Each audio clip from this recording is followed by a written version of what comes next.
saludando a todas las personas que están a través de su pantalla, a través de esta plataforma de YouTube. Gloria al Señor Jesús. Gracias a Dios por estar allí dispuestos para comer la palabra de nuestro gran Dios y Salvador, Jesucristo. Hay que comer la palabra. Amén. Y permitir que ella entre en nuestra vida. Amén. Y produzca un efecto maravilloso y poderoso en el corazón. Aleluya. Depende, hermano, más de su disposición que del mismo predicador. Amén. Es su disposición, su actitud humilde para poder recibir la palabra y saber que Dios habla a cada vida. Jeremías capítulo 48. Gloria a Dios. Jeremías capítulo 48. Amén. Gloria a Dios. Capítulo 48 del libro del profeta Jeremías.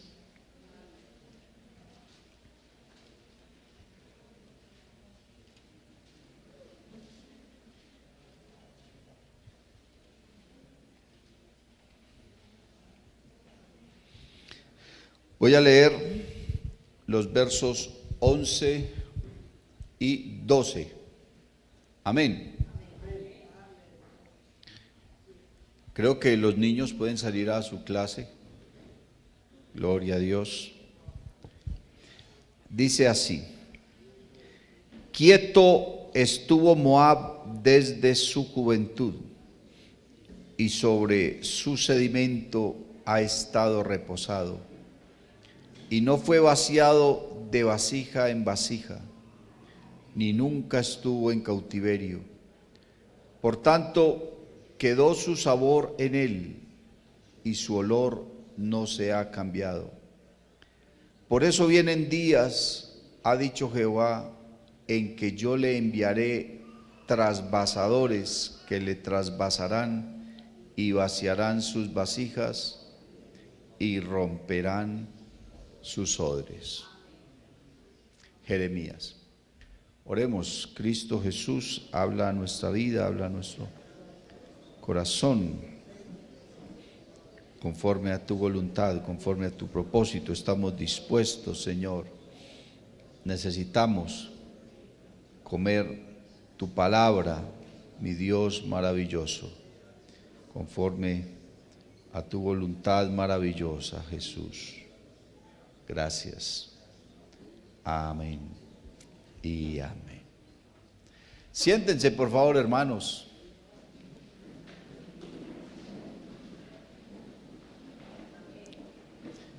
Jeremías.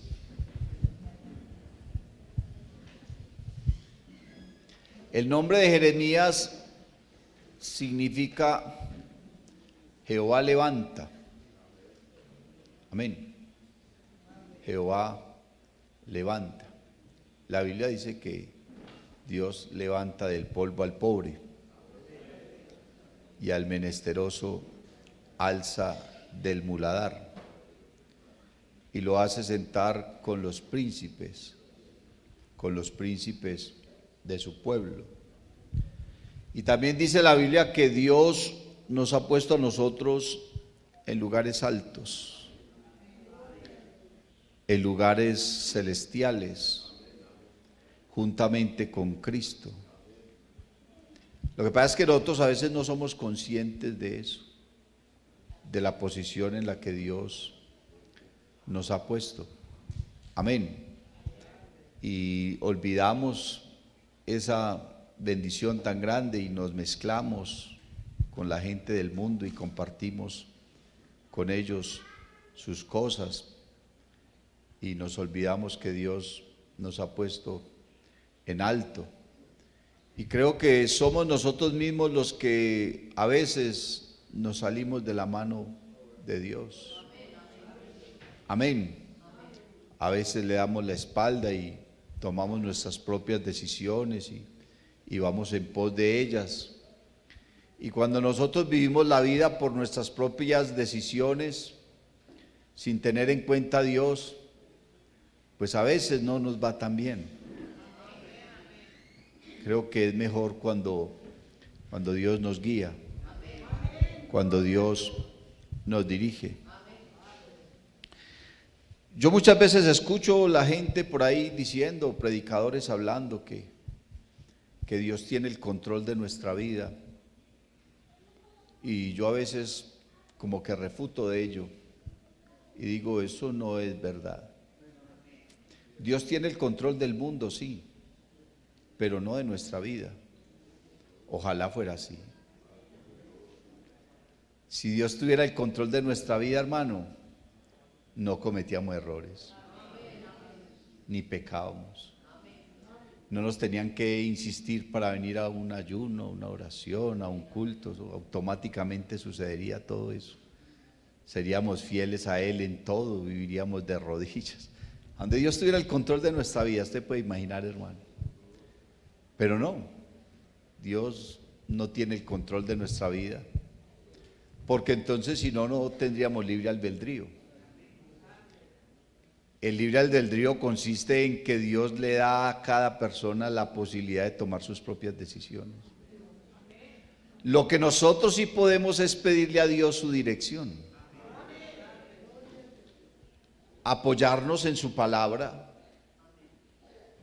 para que esa palabra sea la que ilumine nuestro camino, nuestro sendero. Dios nos muestra el camino, nos dice, hágale por aquí, pero usted es el que decide si sí se va por ahí o toma un atajo, o toma un camino más fácil, ¿cierto? Gloria al Señor Jesús. Lámpara es a mis pies tu palabra y lumbrera a mi camino. Las palabras de Dios alumbran, hacen sabio al sencillo. ¿Con qué limpiará el joven su camino? Con guardar tu palabra. En mi corazón he guardado tus dichos para no pecar contra ti. Creo que si alguno es falto de sabiduría, dice la Biblia, pídala a Dios, el cual la dará abundantemente y sin reproche. Gloria al Señor. Y la sabiduría es algo que va más allá de ser inteligente. No podemos confundir la inteligencia con la sabiduría. La inteligencia es algo que Dios puso en las personas, ¿cierto? Para desarrollar un proceso, para aprender algo, amén, para hacer actividades, para lo que sea. Pero la sabiduría es la que rige nuestro comportamiento. El principio de la sabiduría es el temor de Dios. Los insensatos desprecian la sabiduría.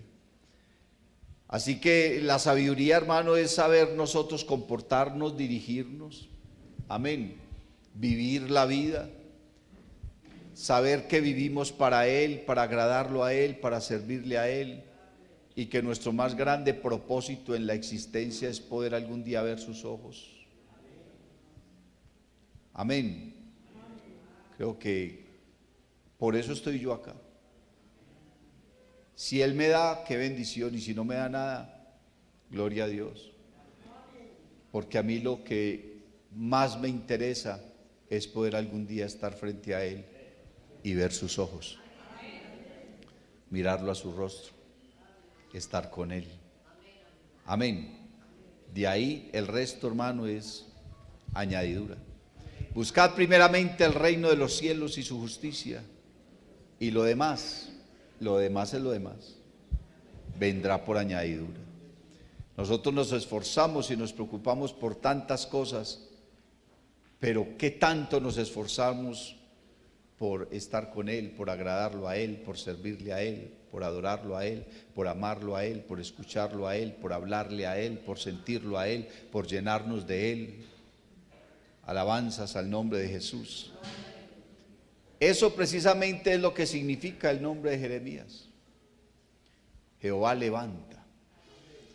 Así que si su deseo, hermano, es estar con Él y buscarlo a Él, y eso es lo más profundo de su corazón, Usted puede caer 7 veces y el Señor le levanta, y aún 8 veces más, dice la palabra.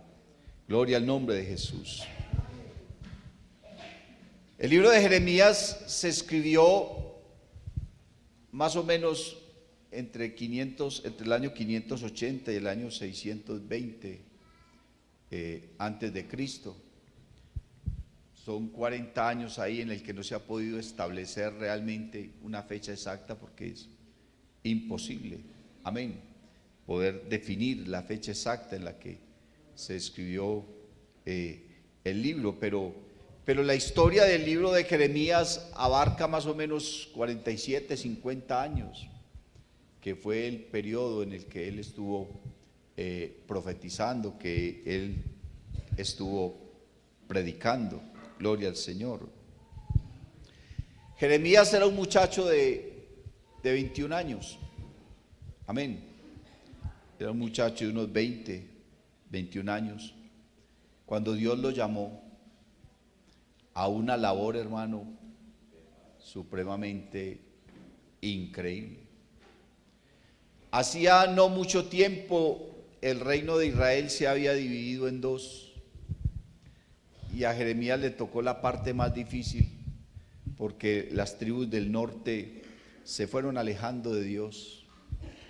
Sus reyes, la gran mayoría, fueron malos. Precisamente Jeremías profetizó durante el reinado de los últimos 5 reyes de Israel. El primero de ellos fue Josías, un niño.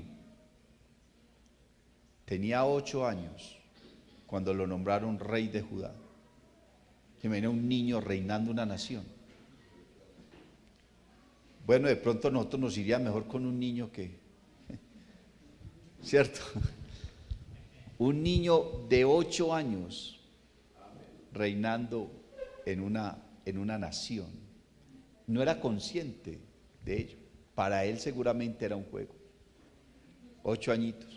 Sin embargo, la Biblia dice que a la edad de 14 años Josías ya estaba buscando a Dios. Amén. O sea que en ese periodo de 6 años en que fue llamado o puesto como rey, porque su padre murió y él quedó como rey en Judá. Entonces, en ese periodo de 6 años, él como que comenzó a asimilar realmente su rol, su posición, y dice la Biblia que a los 14 años ya estaba buscando a Dios. Amén. Ya estaba buscando a Dios. Habían pasado, hermano, como 13 años de su reinado cuando Dios llamó a Jeremías. Sin embargo, los historiadores y la Biblia misma se ponen de acuerdo para decir que Josías fue el mejor rey que tuvo Judá. No Israel, sino Judá. Amén. Fue el mejor rey que tuvo Judá, a pesar de que su padre fue malo. Josías buscó a Dios, recuperó parte del reino que había sido conquistado. Y ahora entonces hay 2 muchachos frente a la nación. Un muchacho de 21 años es el rey, y otro muchacho de 21 años es el enviado de Dios para llevar la palabra. Hasta ahí Jeremías iba muy bien. Josías era su mejor amigo. Tenían una amistad natural, una lealtad natural, gloria al Señor, también debido a su edad. Tenían un mismo sentir y un pensamiento de llevar a Israel, a Judá, a la presencia de Dios, a alcanzar un nivel más alto en la presencia de Dios. Tenían todo el propósito, tenían todo el deseo. Pero Dios hace cosas que nosotros no entendemos. No sé si en alguna ocasión les recomendé un libro que se titula Cuando lo que Dios hace no tiene sentido. Si alguno lo ha leído, entenderá lo que le estoy diciendo. Muy precioso. Uno llora leyendo ese libro, cuando lo que Dios hace no tiene sentido. Bendito el nombre de Jesús. Hay cosas que uno dice, bueno, ¿y esto? ¿Por qué el Señor hace estas cosas? ¿Por qué permite estas cosas? La semana pasada un pastor veterano perdió a su esposa y quedó solito con una niña de 11 años. Uno dice, ay Señor, ¿y este hombre qué va a hacer? Si a mí me parece tan duro, hermano, uno educar sus hijos con la ayuda de la señora, uno solo con una niña. El hermano Larsen estaba recién llegado a Colombia, primer misionero de la doctrina de la unicidad, y su esposa se murió y él quedó con un bebé. Más duro todavía, en un país completamente desconocido, con otro idioma, y él solito con un bebé. Bendito el nombre de Jesús. El hermano Álvaro Torres tenía 4 hijas y murió su esposa y él se quedó con esas 4 muchachas. Uno, ay Señor, uno se pone en los zapatos de esas personas y uno dice, qué situaciones tan duras. Lea el libro, cuando lo que Dios hace no tiene sentido. Entonces Jeremías estaba feliz predicando, Dios le daba la palabra, tenía la unción, estaba joven, tenía el apoyo del rey, amén, jovencito también, la nación estaba cogiendo un buen rumbo, estaban buscando la presencia de Dios, habían quitado la idolatría, o sea, la nación de Judá iba muy bien, pero al rey lo mataron. Pocos años duró su reinado, lo mataron. Y Jeremías quedó desconcertado, quedó confundido, quedó preocupado. ¿Y ahora yo qué voy a hacer? Y Jeremías le tocó aprender que ahora ya no dependía del apoyo de un rey, que no dependía del apoyo de un hombre, sino que tenía que aprender a depender era de Dios. La nación de Judá empezó así en declive, corrupción, pecado. ¿Y sabe qué era lo peor? Que dice la Biblia que se levantaron falsos profetas. Y yo me pongo a pensar, hermano, falsos profetas. ¿De dónde salió esa gente? Finalmente eran profetas y el pueblo los reconocía como profetas, y no serían profetas si Dios no los hubiera llamado como profetas y hubiese el Señor respaldado en algún momento su ministerio. Quiere decir que esos hombres fueron llamados por Dios, fueron puestos como profetas, pero hubo un momento en que ellos se torcieron. Y dice la Biblia que ellos comenzaron a predicar lo que el pueblo quería oír y no lo que Dios quería decir. Así que si usted se para aquí solamente a darle gusto a los que están ahí sentados, usted es un falso profeta. Dios aquí no me mandó a mí a darle gusto a usted. Si yo le estoy dando gusto a usted, entonces yo estoy mal. A no ser de que el gusto suyo sea que Dios le hable fuerte. Si ese es el gusto suyo, entonces estamos bien. Pero si usted sale enojado porque un mensaje le dio, entonces usted no está bien. En el libro de los Hechos de los Apóstoles, hermano, habla la Biblia de que Pablo llegó a un lugar a predicar y la gente comenzó a gritar: queremos oír palabra de Dios y no de hombres, queremos oír palabra de Dios y no de hombres. Bueno, Pablo les predicó palabra de Dios. Y el día, hermano, que yo no esté predicando la palabra de Dios, creo que ese día ya no soy un fiel ministro de Jesucristo. Porque yo tengo que predicar es lo que Él dice, no lo que nosotros queremos oír. Bendito el nombre de Jesús. Dejaron de ser verdaderos profetas porque comenzaron a decirle al pueblo lo que el pueblo quería oír. y se volvieron enemigos de Jeremías porque Jeremías contradecía lo que ellos decían. Y Dios le decía a Jeremías que predicara algo y Jeremías iba y lo predicaba y Dios hacía lo contrario. Más duro todavía, más complicado todavía. Que Dios le diga a uno, vaya, diga esto, y uno va y lo dice y Dios hace otra cosa. Vaya, predíqueles paz, y venía guerra. Vaya, predíqueles guerra, y venía paz. Bendito el nombre de Jesús. Después de la muerte de Josías, se levantaron los 4 reyes más perversos que tuvo Judá: Joacás, Joacim, Joaquín y Sedequías. Malos, perversos, corrompieron el pueblo.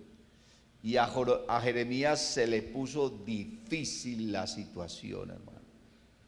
Esos reyes comenzaron a perseguirlo, a llamar a esos falsos profetas y a contradecir todo lo que Jeremías enseñaba. Lo arrestaron varias veces, lo azotaron, lo maltrataron, lo amarraron de las manos, lo desnudaron, lo metieron en un pozo séptico hasta el cuello y lo dejaron 3 días. Pobre Jeremías. Así llora cualquiera. O lo llamaban el profeta llorón, pues que así llora cualquiera, hermano. Tiene que llorar el que sea, el más hombre llora en una situación de esas tan dura. Y para acabar de ajustar, Dios le prohibió enamorarse y casarse. Y le tocó profetizar algo mucho más duro que se cumplió 40 años después de que él comenzó a predicar. Y fue la destrucción de Jerusalén a manos del rey Nabucodonosor, emperador de Babilonia. Asiria era un imperio poderoso y los asirios comenzaron a invadir a Judá y los judíos entonces comenzaron a mezclarse con los asirios hasta el punto de que Judá comenzó a desaparecer como nación y comenzaron a desaparecer como pueblo de Dios. Se mezclaron tanto con los asirios que la nación comenzó como a disolverse. Y en medio de toda esa corrupción, Jeremías estaba ahí predicando y ellos no entendían, no escuchaban. Mientras que Israel, bendito el nombre del Señor Jesús, en el norte se corrompía con los asirios, Nabucodonosor invadió Jerusalén, la destruyó y se llevó a sus habitantes, por lo menos a los más jóvenes, esclavos a Babilonia. Y Jeremías había profetizado lo que iba a pasar en Jerusalén y lo experimentó y lo vivió.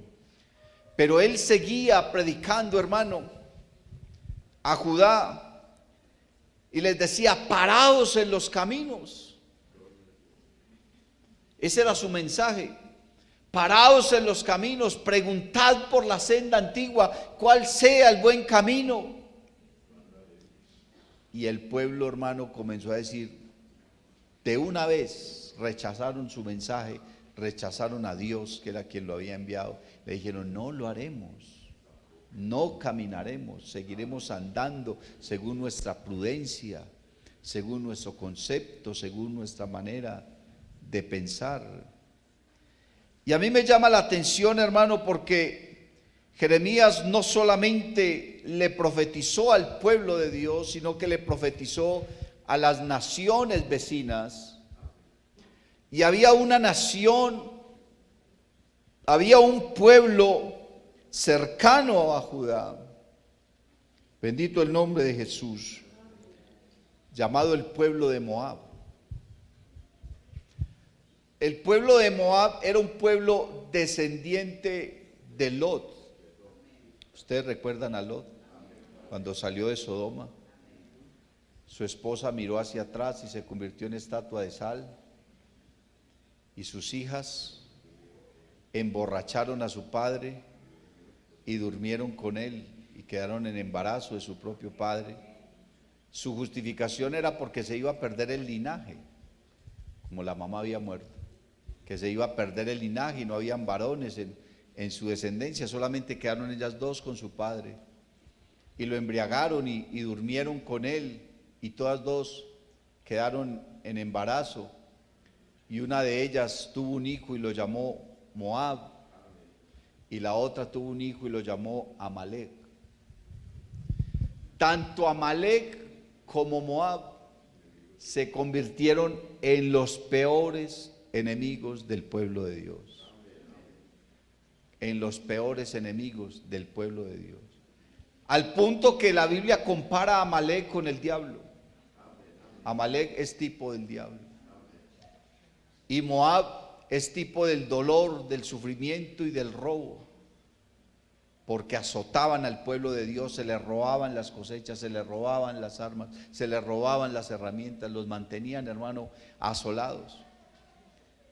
Pero mire que aún Dios demuestra su misericordia aún para con esas personas. Y Dios, muchos años después de la existencia, habían pasado por ahí 1500 años desde que Moab había nacido y había engendrado toda su descendencia. Entonces ahora está la tribu, el pueblo de los moabitas, y es el texto que leímos ahora, donde Dios le habla a los moabitas a través de Jeremías y les dice unas palabras. Quieto estuvo Moab desde su juventud,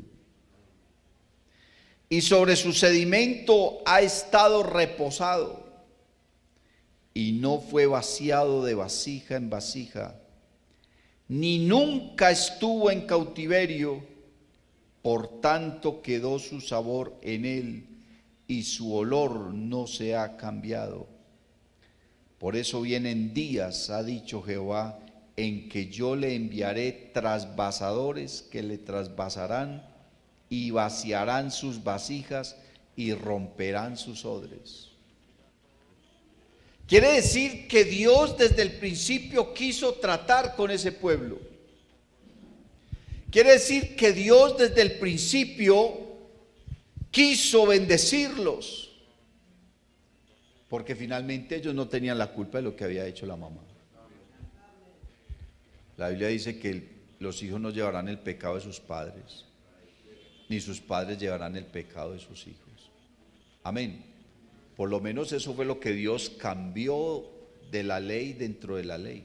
Eso se lo dijo Dios a Ezequiel, al profeta Ezequiel. Pero si usted lee, hermano, en la ley, Dios le dice al pueblo: no te harás dioses ajenos delante de mí, no te postrarás a ellos ni los adorarás, porque yo soy Jehová tu Dios, fuerte y celoso, que visito la maldad de los padres sobre los hijos hasta la tercera y cuarta generación de los que me aborrecen. Para esa época de la ley, entonces un hombre pecaba y pagaba a toda su familia. Mire lo que pasó con Acán.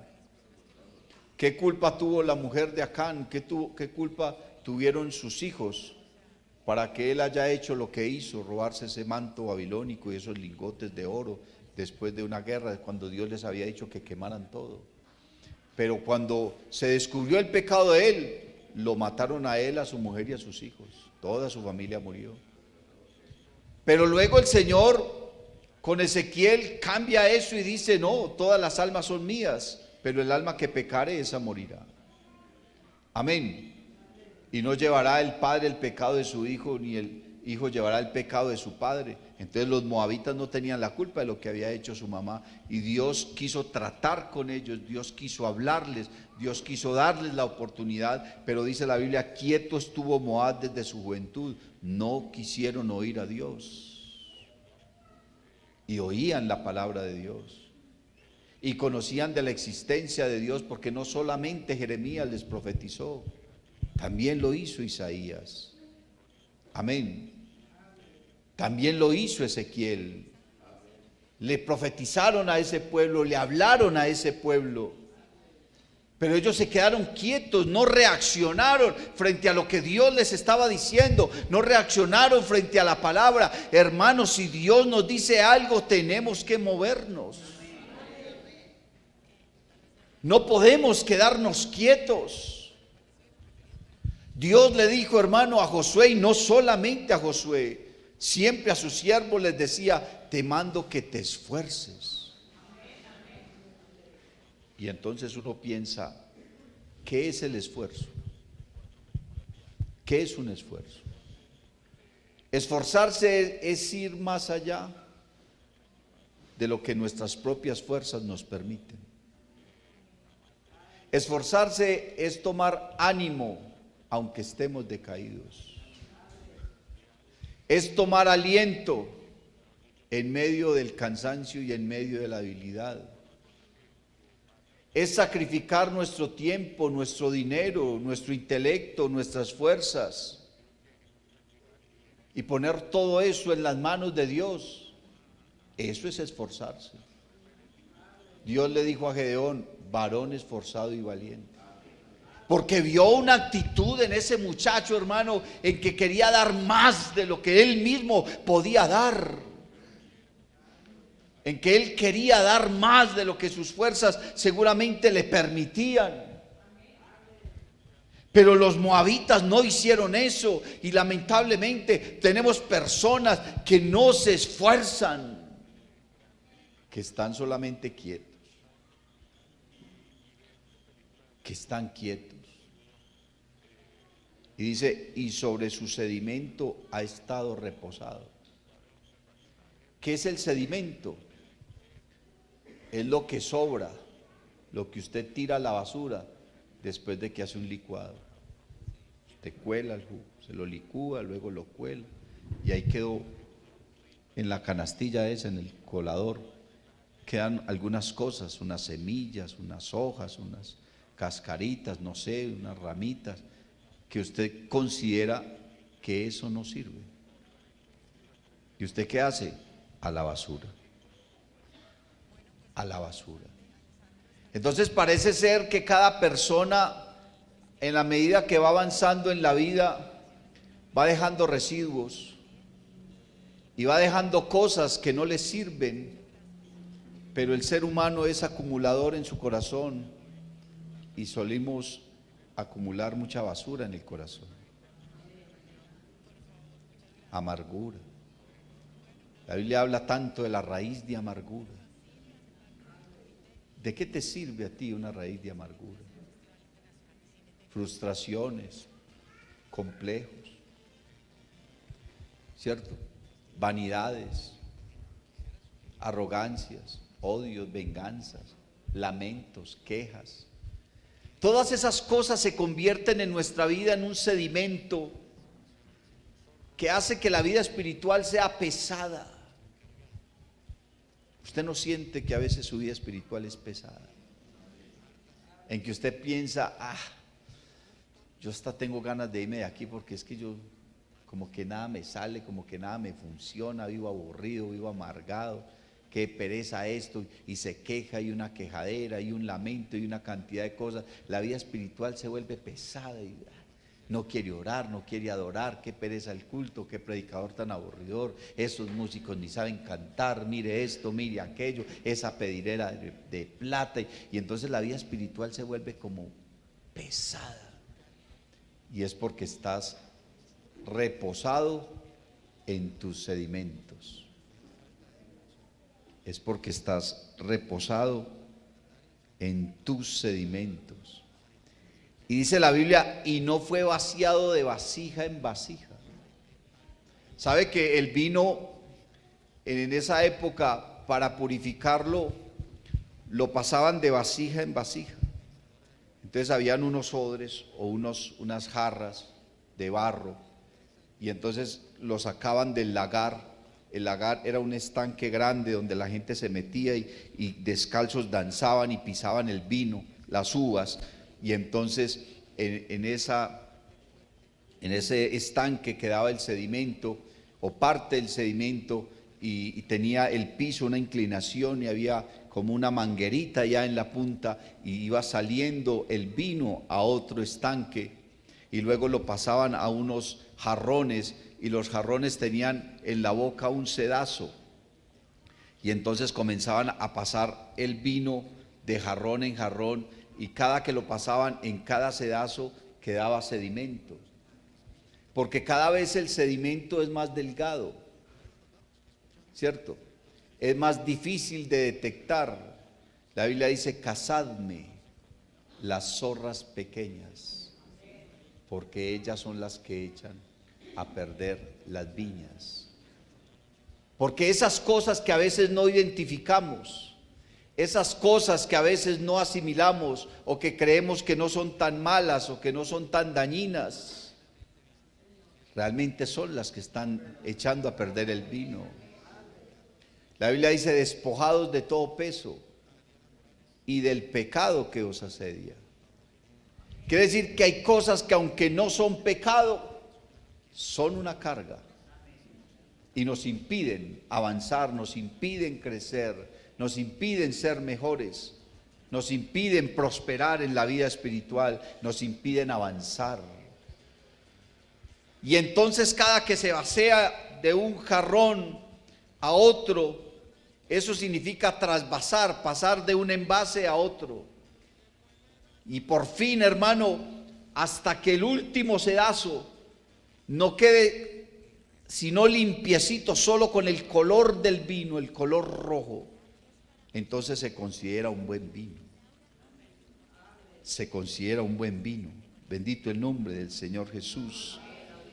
Pero entonces dice que Moab no fue vaciado de vasija en vasija.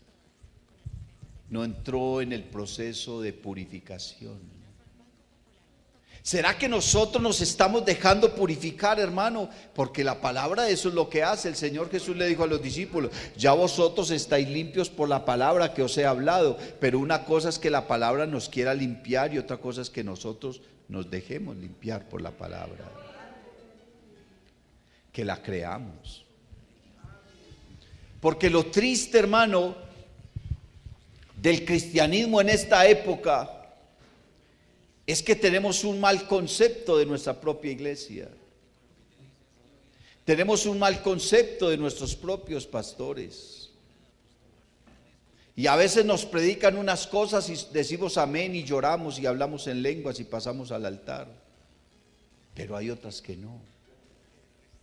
Si hablamos de la economía, si hablamos del diezmo, muchas personas no creen. Creen que es una estafa. Estos días estaba mirando en las redes sociales la cantidad de predicadores que hablan en contra del diezmo y las barbaridades que dicen. Y yo soy consciente de que muchas personas han dado mal testimonio con lo que Dios les ha dado, y muchos predicadores de nuestra denominación y de otras. Pero eso no quiere decir que la palabra no sea verdad. Y entonces se basan y dicen: no, es que el diezmo es de la ley, cuando no es verdad. El diezmo nació ni siquiera en el corazón de Dios, nació en el corazón de Abraham. Y ese fue uno de los periodos más grandes de gracia. Y como el Señor lo confirmó. Entonces yo no puedo pensar que la iglesia donde yo conocí a Jesucristo me está estafando. Que el pastor que ha sido una bendición para mi vida me quiere robar. Y que Dios no está de acuerdo con el diezmo. Dios ha sustentado a esta iglesia y la ha bendecido. ¿Por qué? Porque está de acuerdo con su proceso económico. Bendito el nombre de Jesús. Si esto fuera una estafa y fuera una mentira, Dios no respaldaba a la iglesia como la respalda, ni usaría a sus siervos como los usa, sino que Dios bendice a sus siervos en extremo. ¿Sabe para qué? Para que no tengamos nada que reclamarle. Si Dios nos tuviera a sus siervos, a sus pastores, a sus predicadores en escasez todo el tiempo, entonces nosotros podíamos decirle: Señor, pero es que yo a usted le he servido mucho y a usted como me tiene. Pero a Dios no le gusta que le cobren. Yo no puedo cobrarle a Dios. ¿Qué le va a cobrar yo al Señor como ha sido conmigo? De amplio y de generoso. ¿Qué le va a cobrar yo al Señor? Absolutamente nada.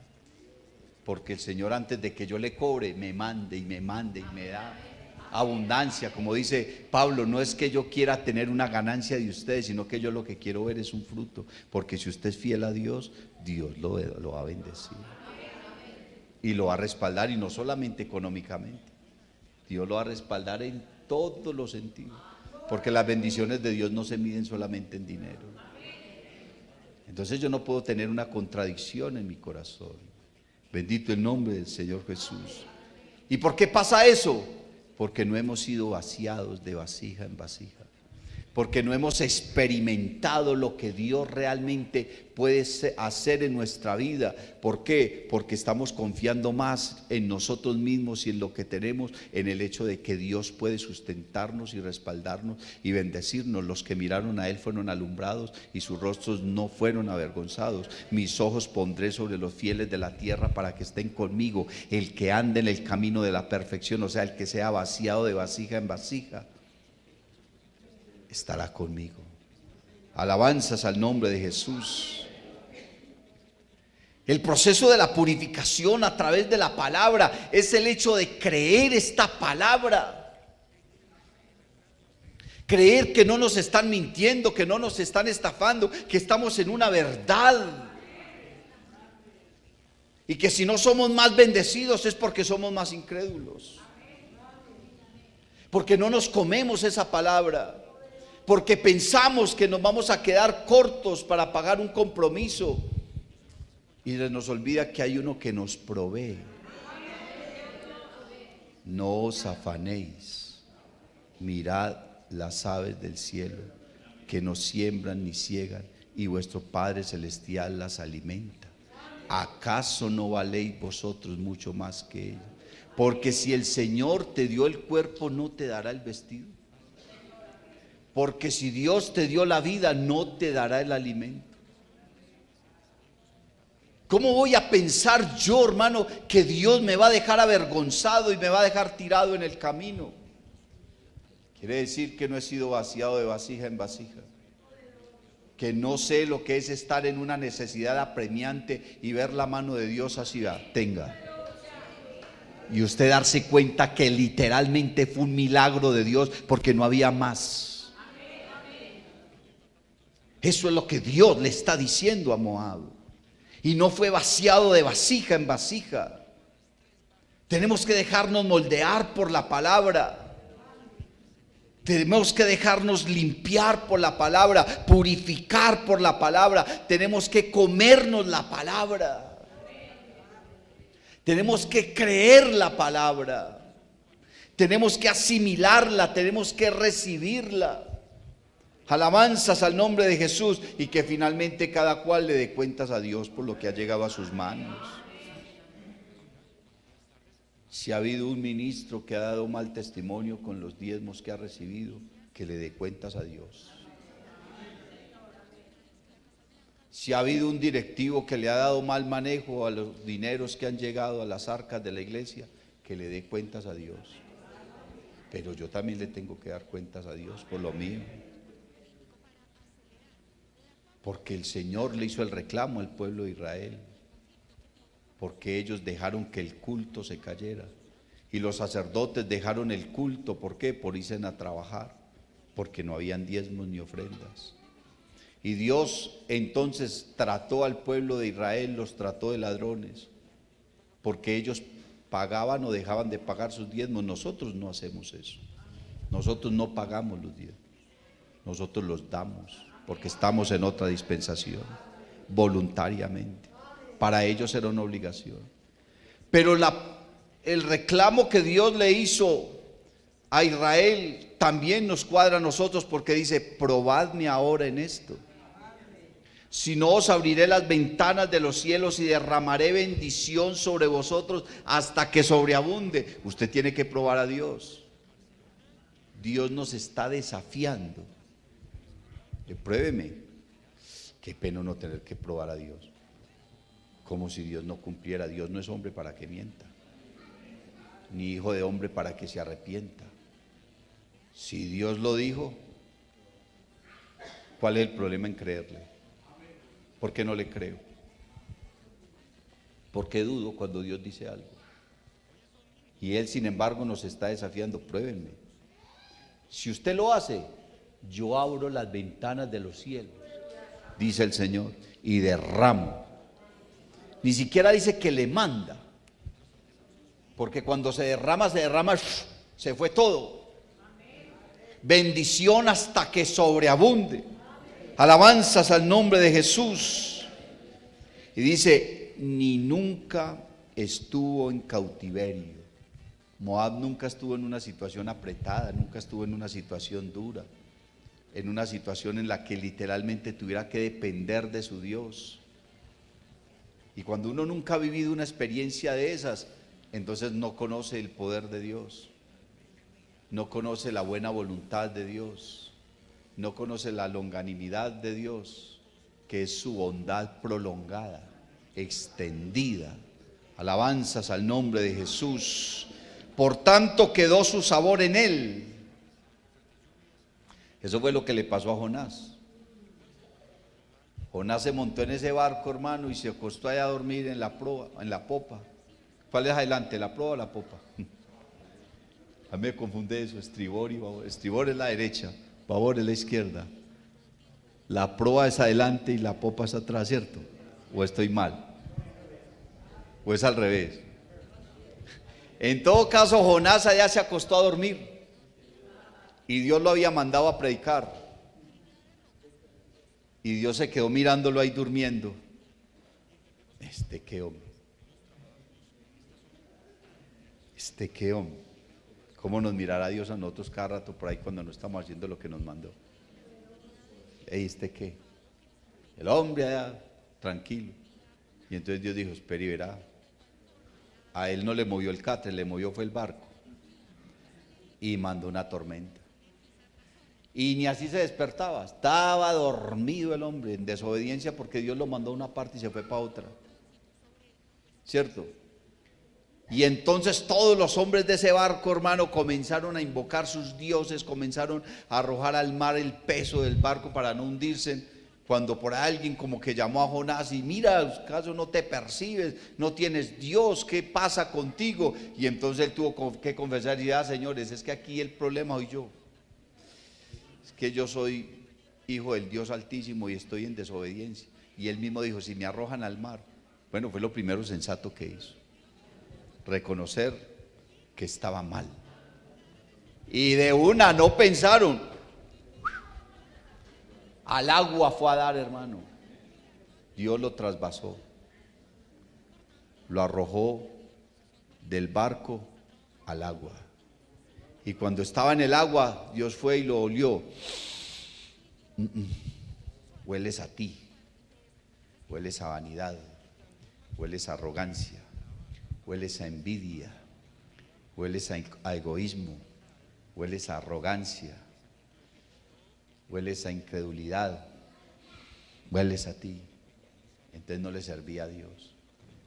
Y entonces Dios envió un gran pez y se lo tragó. Otra vasija. Y estaba ya en el vientre de ese pez, hermano, y Dios comenzó a olerlo.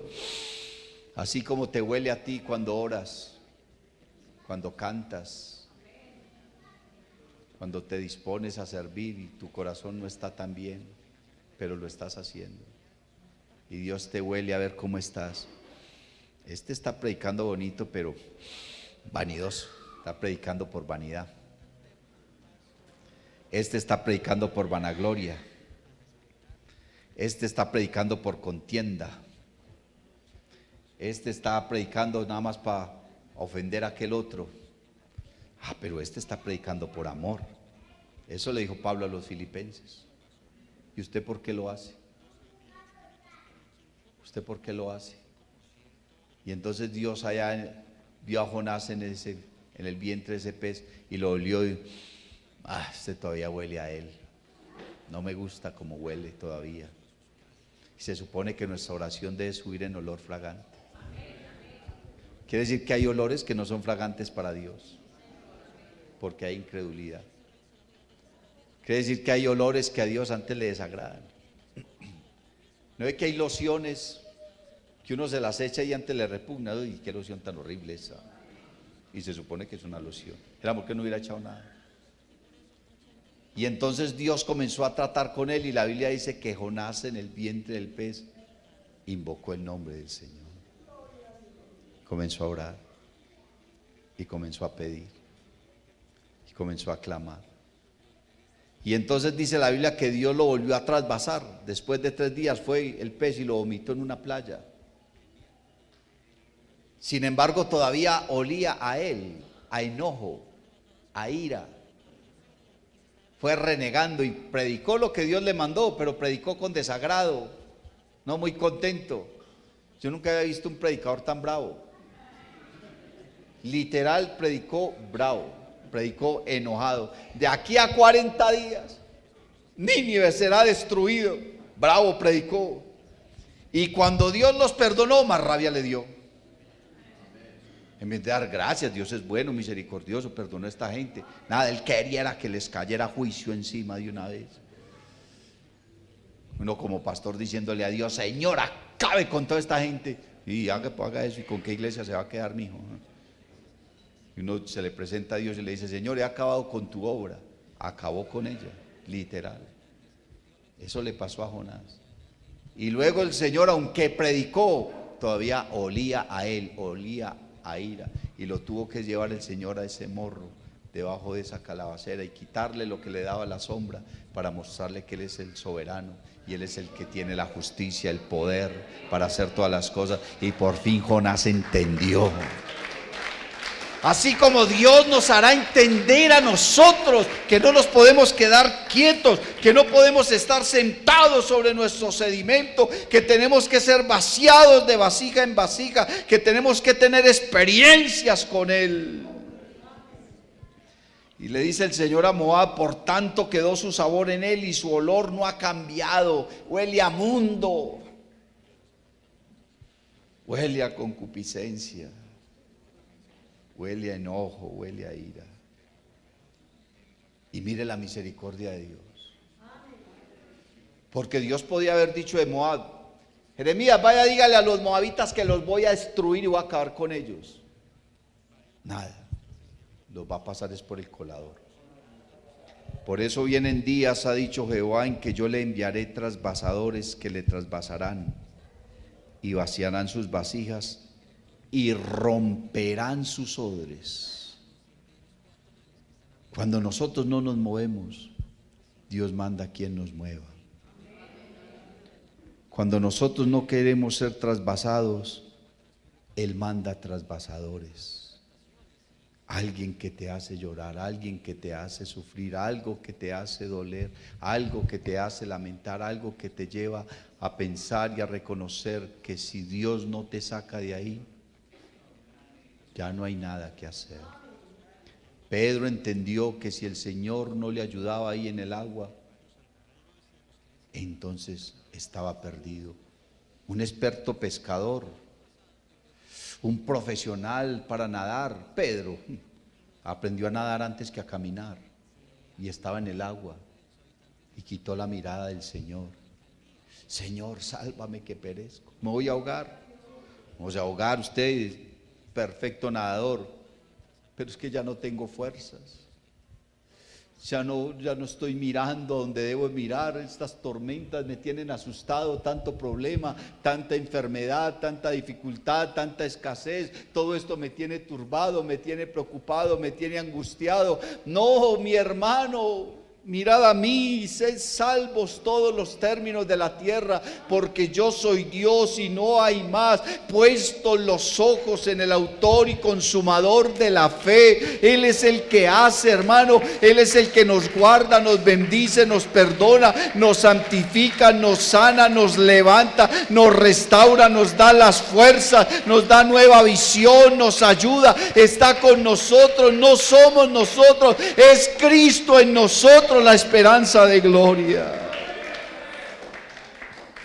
Por eso vienen días, ha dicho Jehová, en que yo le enviaré trasvasadores que le trasvasarán y vaciarán sus vasijas. Y a mí me asusta cuando dice y romperá sus odres. ¿Qué querrá decir el Señor cuando venga a romper nuestros odres? Quiero dejarlo a su consideración. Que Dios nos ayude, nos dé sabiduría. Estemos en pie, vamos a darle gracias a Él y vamos a decirle que nos ayude. Dios te bendiga. Si te ha gustado esta predicación, te invito para que visites mi canal en YouTube y en Facebook, Eduard David Tabort. Suscríbete y activa las notificaciones. Estoy seguro de que esta palabra será poderosa para tu vida.